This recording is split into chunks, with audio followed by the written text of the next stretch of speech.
Bahujan Samaj party అభ్యర్థి కోనేటి సుజాత జూబ్లీహిల్స్ నియోజకవర్గం Rahmat Nagar division లో ప్రచారం నిర్వహించారు. ఈ సందర్భంగా సుజాత మాట్లాడుతూ గత 10 సంవత్సరాలుగా జూబ్లీహిల్స్ నియోజకవర్గంలో ఎటువంటి అభివృద్ధి జరగలేదని అన్నారు. ఎస్సీ నిరుపేదలకు దళిత బంధు ఇవ్వకుండా తన సభ్యుల అనుచరులకే అందజేశారని అన్నారు. ఇప్పటికైనా ప్రజలు మేల్కోవాలని ఈ ఎన్నికల్లో తనకు ఓటు వేసి భారీ మెజారిటీతో గెలిపించాలని విజ్ఞప్తి చేశారు.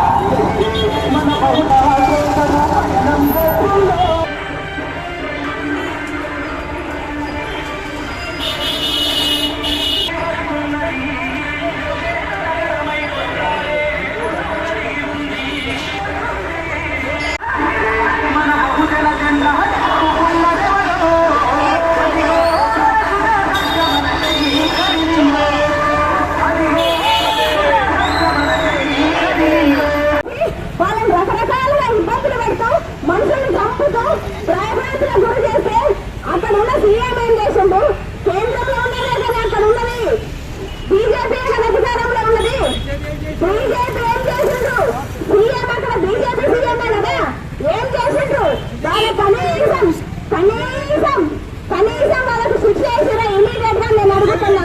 మనం ఈ రోజు మాటలు చెప్తున్నాం, మేము ప్రతి బిడ్డని దేవతలను పూజించగలుగుతాం, ప్రతి స్త్రీని మేము దేవతలాగా చూసుకుంటాం. మా తెలుగు భారత మాత ఎంతో మన స్త్రీలు అంతేను.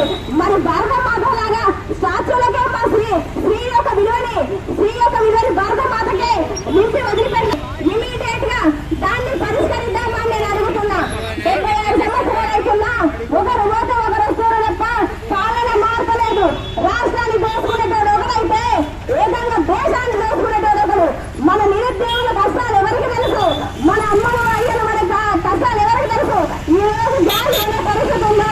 ఈ రోజు నిత్యావసర వస్తువులు కొనే పరిస్థితి ఉందా? ఈ రోజు ఒక ఆడబిడ్డ స్వతంత్రంగా బయటకు వెళ్ళి ఇంటికి వచ్చే పరిస్థితి ఉందా? పోలీసు వ్యవస్థ ఏం చేస్తుంది? గవర్నమెంట్ ఏం చేస్తుంది? ఏం చేస్తారంటే వాళ్ళ సొంత పనుల్లో పోలీసు వ్యవస్థని మొత్తం వాడుకుంటారు.